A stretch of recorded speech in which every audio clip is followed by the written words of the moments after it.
Ce soir sur l'opération Barkhane au Sahel qui pour la première fois en 8 ans a fait l'objet d'un débat parlementaire. C'était ici même au Sénat, un débat événement dans lequel on s'est posé toutes les questions sensibles autour d'une telle opération. Faut-il rester encore? Partir tout de suite? Quelle transition? Comment ne pas abandonner les populations? Comment ne pas s'imposer non plus? Tous les groupes politiques ont pu s'exprimer dans l'hémicycle. Il en va de l'avenir des 5000 Français engagés sur place et des millions d'habitants concernés. Toutes ces questions, on va aussi se les poser sur ce plateau avec nos invités dans un instant. D'abord, retour sur les discussions au Sénat, donc avec Flora Sauvage. Avant le G5 Sahel samedi prochain, les sénateurs ont débattu ce mardi sur l'avenir de l'opération Barkhane. 8 ans après le début de la présence française au Mali, les sénateurs s'interrogent sur la suite. De nombreuses questions sont posées. Je me permets d'en relayer quelques-unes. Où en sommes-nous sur le terrain diplomatique, notamment au sein du G5 Sahel? Nous le savons, la situation en Libye est loin d'être stabilisée. Quels sont les effets de la crise libyenne pour la zone de travail de Barkhane? L'opération Barkhane mobilise plus de 5000 soldats français au Sahel. Depuis 2013, on dénombre 50 morts au combat. Parce qu'ils avaient été défaits au Mali, nos adversaires sont passés d'une stratégie d'implantation locale, que je serais tenté d'appeler une stratégie d'occupation territoriale, à une stratégie de déstabilisation régionale.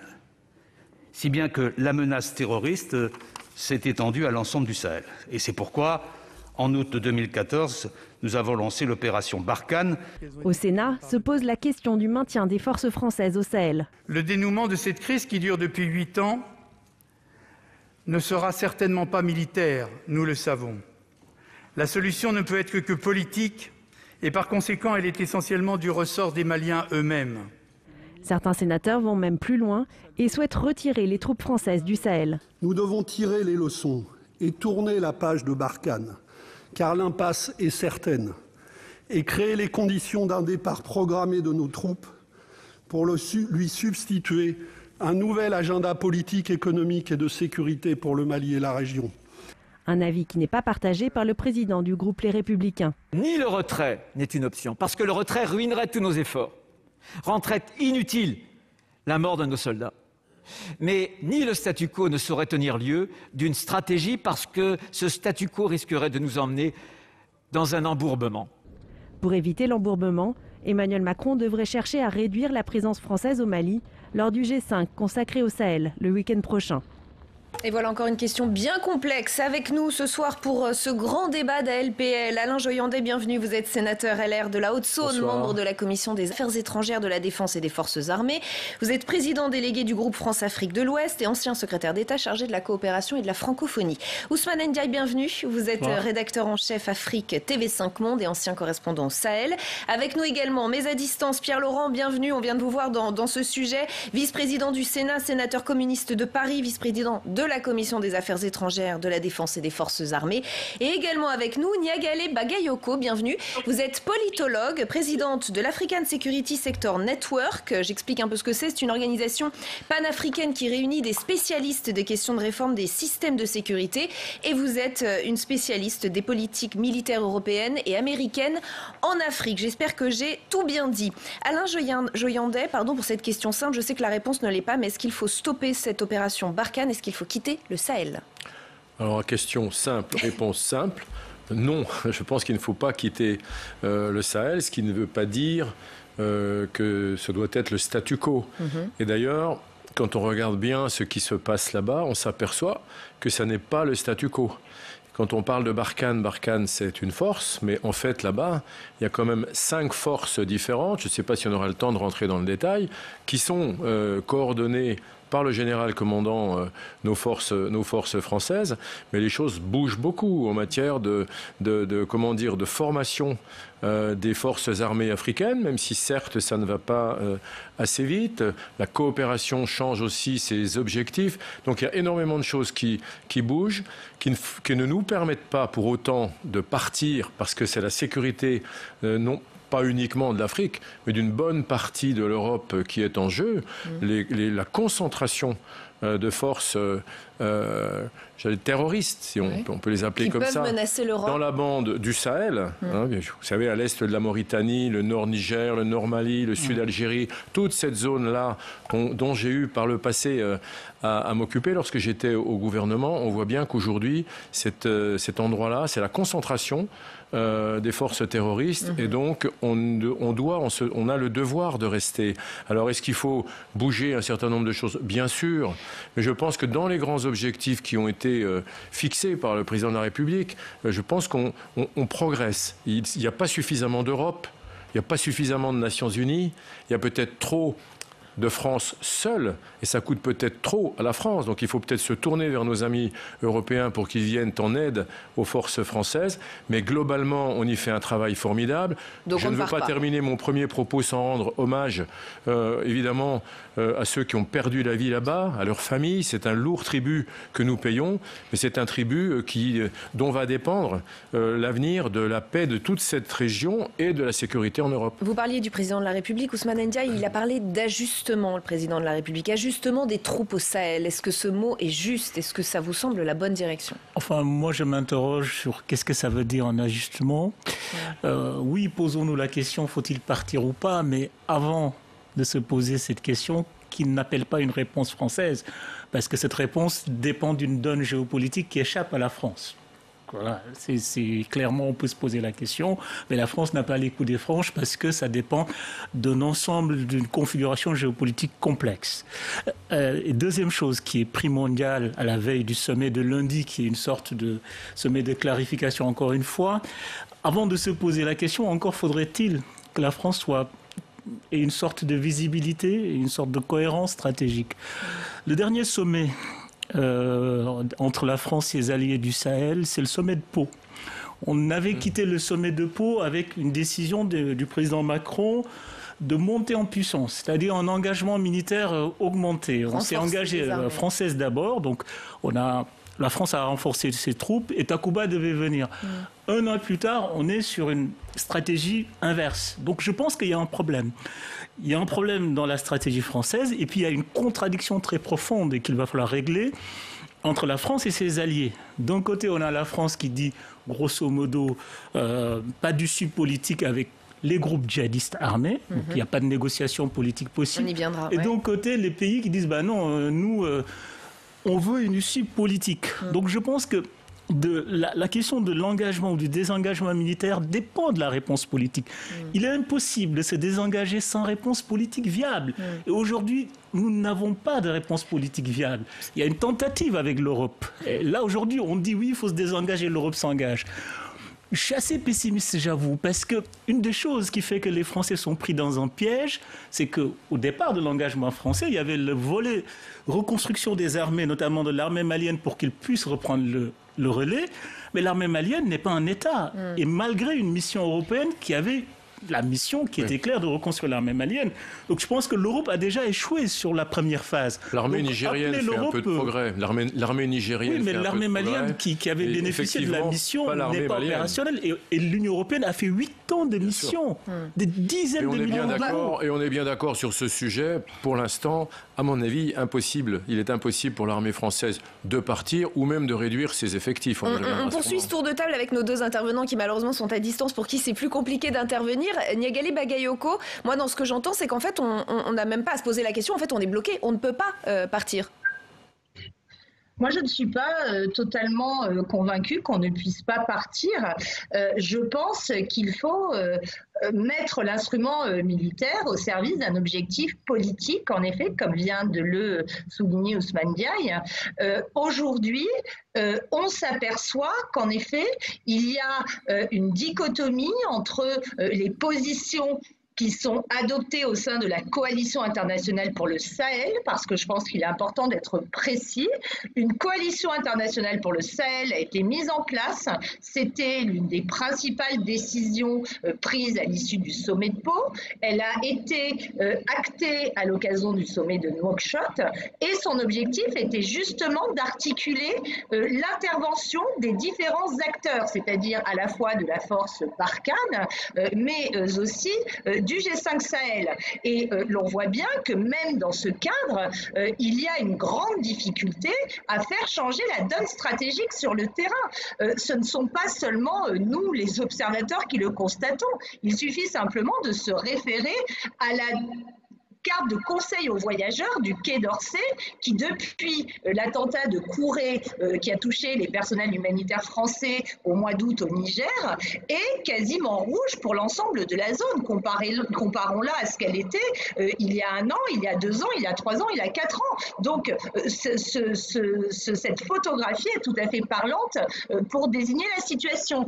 Pour ce qui est de cette approche politique ou militaire, je pense que dire qu'aujourd'hui l'instrument militaire a pour objectif, par exemple, de réduire les capacités des groupes djihadistes pour les amener à la table des négociations dans une position amoindrie, c'est déjà avoir un discours politique. Mais continuer à dire « nous sommes là pour les neutraliser » alors qu'on voit bien que la complexité de l'environnement, comme l'a rappelé l'incident, ce qui s'est produit à Bounti, où l'on voit très bien l'imbrication qui existe entre les populations civiles et les groupes armés djihadistes, démontre vraiment cette nécessité d'inscrire l'intervention dans un cadre politique avec un objectif de sortie négociée. On poursuit, on termine ce tour de table. Pierre Laurent, les communistes et la France insoumise sont ceux qui remettent peut-être le plus en question cette opération. Je pense aux propos de Jean-Luc Mélenchon dans Jeune Afrique, qui va jusqu'à mettre en cause les fondements de cette opération. Je le cite, un des défis au Mali, c'est précisément le fait que Barkhane est une opération militaire sans objectif politique identifié. Les bases de l'intervention française sont confuses. Ousmane Ndiaye parlait aussi de flou. Qu'en pensez-vous ? Moi, je partage l'idée qu'il faut maintenant changer de logique parce que la logique de l'intervention militaire Barkhane, elle a aujourd'hui montré clairement qu'elle nous conduit dans une impasse. Parce que j'ai entendu encore cet après-midi dans le débat au Sénat des discours qui nous disent que les choses vont de mieux en mieux. Or, comme vient de le dire votre interlocutrice qui m'a précédé, les choses se dégradent, c'est-à-dire la déstabilisation, elle gagne du terrain, la violence gagne du terrain. On parle beaucoup, et évidemment en France, on comprend pourquoi, des 50 soldats qui sont décédés, mais il y a des milliers d'Africains des pays du Sahel, population civile ou soldats des armées locales, qui sont tués depuis le début de ces opérations. Il y a une chose qui m'a frappé dans le débat de cet après-midi, c'est que Florence Parly a dit, pour justifier les décisions du sommet de Pau, que la région était au bord de la rupture il y a 1 an. Or, nous étions là-bas depuis 7 ans déjà. Donc, il y a 1 an, Florence Parly nous dit, c'était la rupture, il a fallu prendre des décisions nouvelles, et on a choisi d'amplifier notre présence militaire, et ça faisait déjà 7 ans qu'on était là-bas. Eh bien, nous n'arriverons pas au bout de ce problème en continuant de cette manière. Donc moi, je crois qu'il faut un nouvel agenda politique, un nouvel agenda construit avec les pays africains.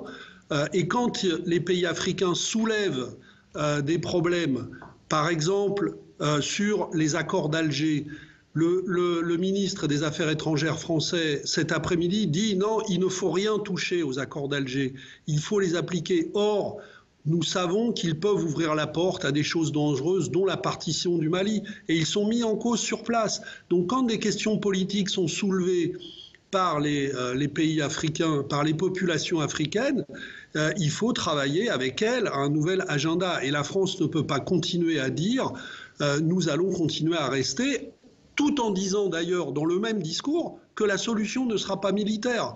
Florence Parly dit cet après-midi, notre présence n'est pas éternelle, mais à court terme, il faut la maintenir. Mais quel est l'objectif politique de cette présence? Nous voyons bien que l'opération Barkhane est dans une impasse. Et moi, je crois qu'il faut tourner la page de cette opération, créer les conditions du départ. Évidemment, tout le monde voit bien qu'au point où nous en sommes arrivés, ça ne se fera pas du jour au lendemain. Mais donc, il faut construire un agenda politique alternatif à cette solution militaire qui n'en est pas une. Alain Joyandet. Je ne crois absolument pas à un agenda politique. Mais alors, absolument pas. On n'est pas dans une opération, on n'est pas dans une situation internationale où des républicains, pour prendre un terme qui nous est familier, s'affrontent et où il faut trouver une solution politique pour mettre fin à un conflit. On se bat contre le terrorisme islamique. Un des groupuscules les plus dangereux en ce moment, qui est le RIVM, c'est le rassemblement quand même pour la victoire des islamistes et des musulmans, qui est un des plus dangereux actuellement auxquels nous devons faire face. Le général qui commande les forces armées dit que si ce groupuscule avait la possibilité d'agir en France et en Europe, il le ferait comme il le fait pour l'instant dans la bande du Sahel et ailleurs. On a le terrorisme en face de nous. On est en guerre contre le terrorisme. On ne va pas mettre autour de la table des terroristes. J'ai entendu votre interlocutrice tout à l'heure dire qu'il faut les amener autour de la table. Mais pour dire quoi? On est sur une guerre sans merci. Et donc les forces françaises font face pour effectivement un certain nombre d'autres nations. Tout à l'heure, on parlait des autres forces. Il n'y a pas 2 forces, il y en a 5. Il y a 5 forces qui sont là-bas, puisque les Nations Unies, l'Europe, la France, le G5 Sahel, tous ces gens-là se mobilisent pour faire face à ces terroristes. Donc, on n'est pas du tout dans une situation politique traditionnelle. Et moi, je pense qu'il faut avoir le courage de dire qu'on est là-bas, on est en guerre contre les terroristes. On a peut-être une faiblesse dans l'opinion publique. C'est qu'on n'ose pas parler des résultats de ces forces militaires. On n'en parle pas. On parle des 50 civils qui sont tués, il en a été question tout à l'heure, de nos soldats lorsqu'hélas ils reviennent sous le drapeau bleu, blanc, rouge, mais l'on ne parle pas de ce que fait l'armée française là-bas, de ses résultats. D'ailleurs, je renvoie nos collègues sénateurs, je parle à Pierre Laurent, ou à ceux qui nous écoutent, à l'audition du général qui commande Barkhane, devant la Commission des Affaires étrangères, à un moment donné, il pose une question. Il dit d'ailleurs, si vous n'êtes pas convaincu, posez-vous la question de quelle serait aujourd'hui la situation de cette partie de l'Afrique si Barkhane, tout simplement, s'en allait. Donc je pense que la question aujourd'hui n'est pas de savoir si on s'en va, la question est de savoir est-ce qu'on gagne la guerre contre le terrorisme ou est-ce qu'on la perd. Et la question centrale, c'est avec qui parler, effectivement, organiser une transition. Suppose qu'il y ait des interlocuteurs fiables, a priori, vous me direz ce que vous en pensez, et en tout cas de bonne volonté, c'est bien la complexité de la situation. Je voudrais juste qu'on écoute Christian Cambon, qui était l'invité de Public Sénat ce matin, et je vous fais réagir ensuite, Ousmane Diaye. Il faut que le dialogue s'engage avec ceux-là même qui ont envie de dialoguer, c'est-à-dire ceux qui ont des revendications liées à l'absence d'État, c'est une chose. On ne peut pas dialoguer avec des gens qui veulent de toute façon neutraliser, abîmer ces États et veulent des États religieux ou souvent des États gangsters qui se servent faussement de la religion pour essayer de mettre la main sur ces États.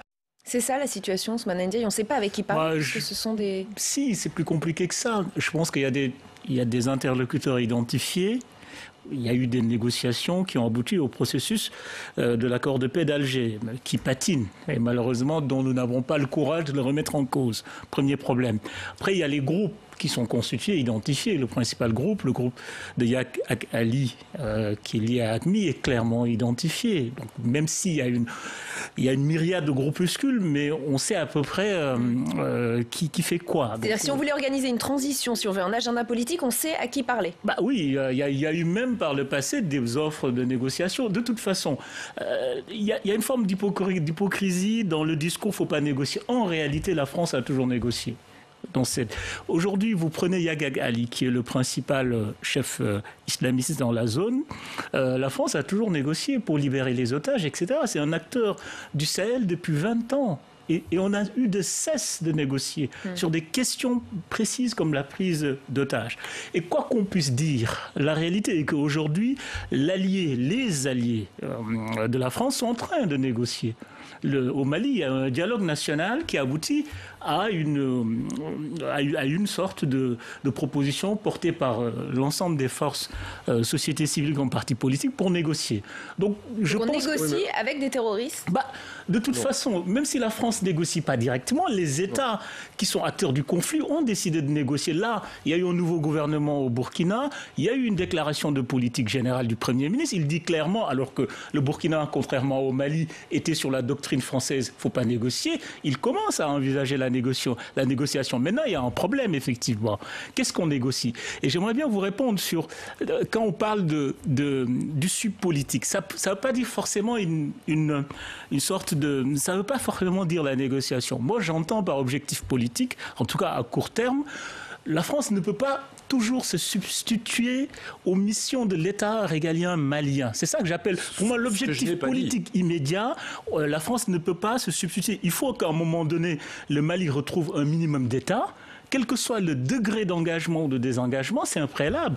Aujourd'hui, le Mali, qui est le ventre mou du Sahel, n'a ni État, ni gouvernement, une administration qui n'existe pas, qui est fantomatique. Donc je pense qu'il faut reconstruire l'État malien. Je pense que c'est un objectif politique clair à court terme. Dans la réponse que vous me faites, au fond, vous me confortez dans ce que j'ai dit. Au Mali, il n'y a plus rien.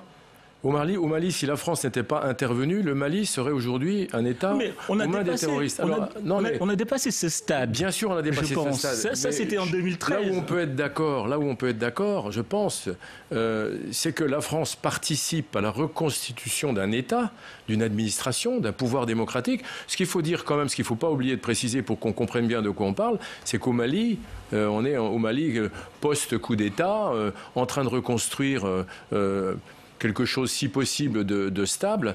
Donc, ce qui n'est pas du tout le cas, par exemple, de la Mauritanie ou du Niger ou de l'Algérie. Donc là, on est dans des circonstances.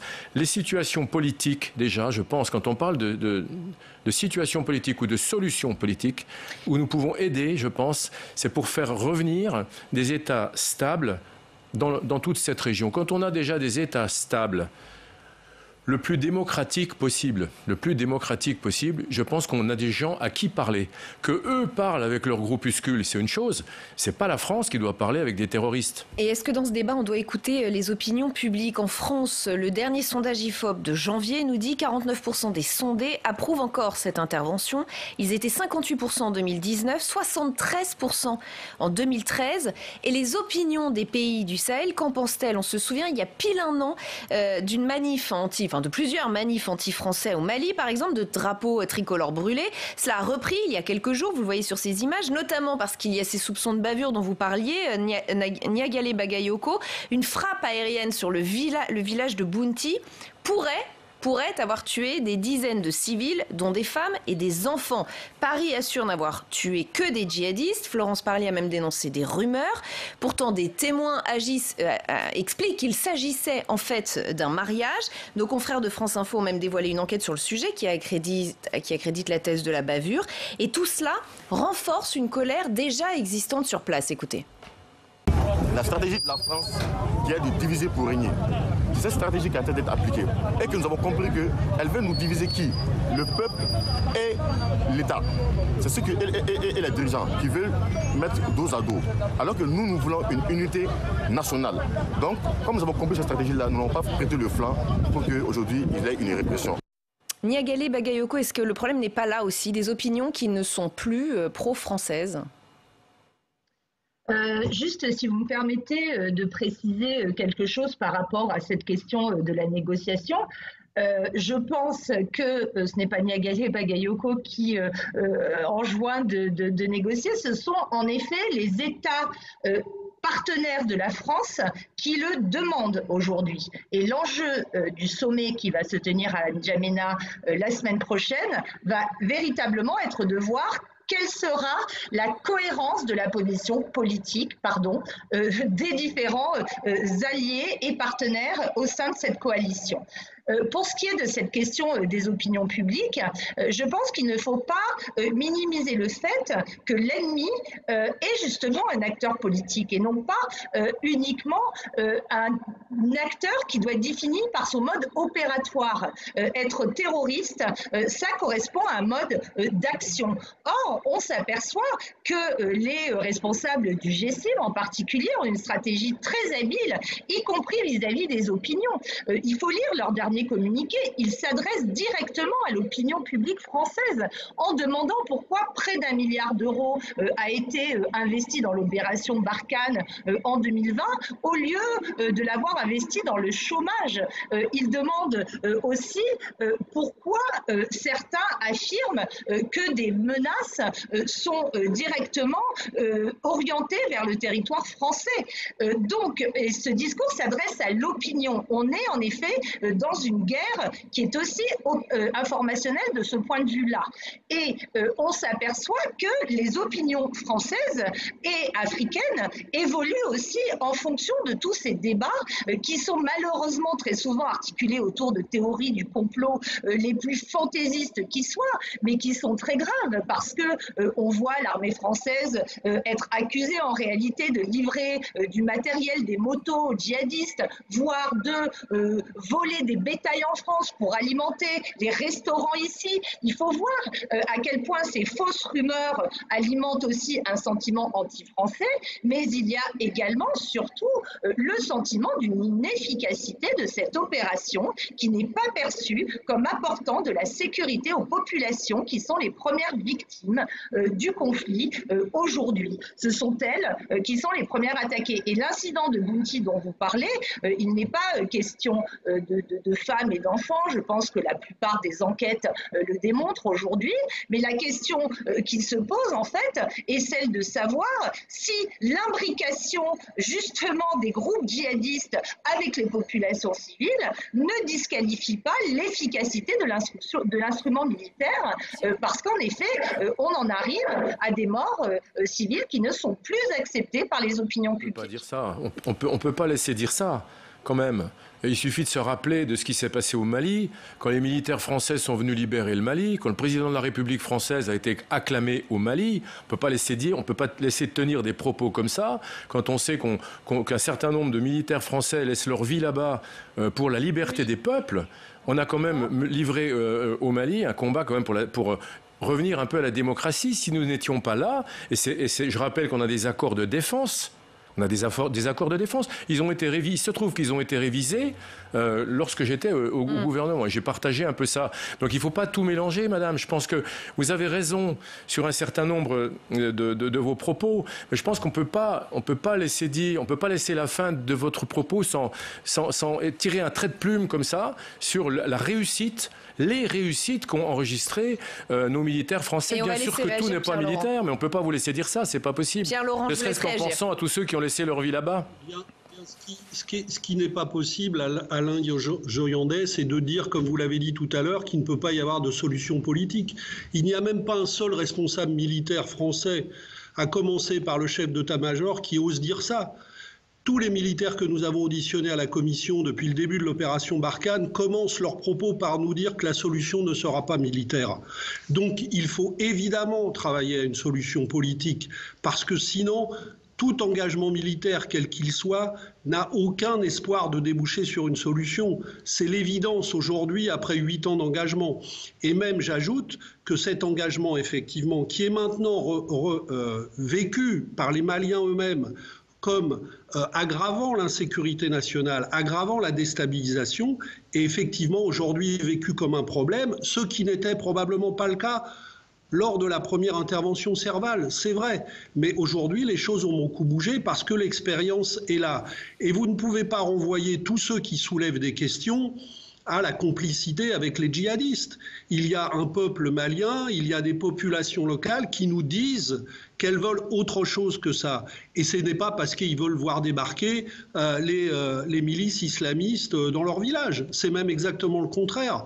Mais ils veulent, comme le disait le jeune malien qu'on a entendu, ils veulent de la cohésion nationale, ils veulent le retour des services publics dans leur village, ils veulent un État qui retrouve des moyens de contrôler le territoire. Donc on ne peut pas mettre 1 milliard par an dans l'opération militaire quand on en met 5 ou 10 fois moins dans l'aide publique au développement et venir donner des leçons à tous les Maliens, alors qu'actuellement, l'aggravation de la situation de l'insécurité du pays est en train de produire une catastrophe du point de vue de la présence des écoles, des services publics, de l'ensemble des moyens de services publics du pays. Donc la priorité, elle doit être maintenant donnée, parce que l'agenda politique, ça n'est pas seulement les négociations, c'est la construction, la reconstruction d'un État malien qui ait les moyens de reconstruire sur tout le territoire des services publics accessibles à tous. Et c'est sur ça qu'il faut mettre le paquet. Et il faut le mettre d'urgence. Donc, effectivement, les opérations militaires ne s'arrêteront probablement pas du jour au lendemain. vu la situation dans laquelle se trouve maintenant le pays. Mais je le redis, il faut changer d'agenda. Il nous reste moins de 2 minutes. On va faire réagir Ousmane Ndiaye. En fait, juste dire que si c'était une question de supériorité militaire, la guerre serait pliée. À un moment donné, au bout de 8 ans, où il y a eu un déploiement important du point de vue militaire, il faut se poser la question pourquoi on est en échec sur l'objectif. En fait, pourquoi on est en échec? Parce que le combat, il n'est pas que militaire. On ne peut pas combattre une idéologie juste par des armes. Il ne faut pas sous-estimer le degré d'infiltration des idées de l'islam politique dans la société malienne. Et puis, autre chose qui est très important, il ne faut jamais oublier que la question djihadiste, elle est nouvelle. Elle se superpose à une question qui est liée à l'irrédentisme touareg, à l'isolement de ces zones-là, à l'incapacité des États à développer ces zones-là. Vous prenez les leaders djihadistes qui ont pris une sorte d'enseigne djihadiste, mais ils sont rebelles depuis 1963. Mais vous savez, quand vous parlez de la durée, quand on parle de la durée de la présence, quand on parle de la durée de la présence, et de ce qui serait une inefficacité de nos forces pour faire face à ce terrorisme. Et donc, il faudrait partir. C'est un peu comme si on disait... Non, on ne dit pas ça. Non, attendez, il faut changer... On dit que par rapport à janvier 2013, la situation s'est dégradée sur le terrain. Je termine. Là, on parle du centre du Mali, alors que l'idée, c'était de libérer le Nord. Non seulement on n'a pas pu libérer le Nord, mais le centre est en crise. Mais je voudrais prendre une comparaison pour que les gens comprennent. Il reste 15 secondes. Eh bien, j'ai 15 secondes. C'est un peu comme si on disait qu'en France, à l'intérieur de la France, depuis combien d'années on se bat contre les terroristes, contre l'islamisme complètement débridé auquel nous assistons aujourd'hui? C'est un peu comme si on disait, mais voyez, les forces françaises intérieures, l'armée, les gendarmes, la police, on n'y arrive pas contre les terroristes. Ça fait 15 ans que ça dure. Ça fait 15 ans que ça dure. En France, il y a un État. Au Mali, il n'y a pas un État. Donc, je pense que la situation internationale sur le terrorisme, elle n'est pas prête de s'arrêter. Et donc, je pense qu'on n'est pas prêt de partir d'Afrique. C'est ma conviction. On doit vous arrêter là. C'est ma conviction. On n'est pas prêt de partir. Merci à tous d'avoir participé au grand débat de la LPL qui continue avec notre match des idées, confrontation de points de vue maintenant.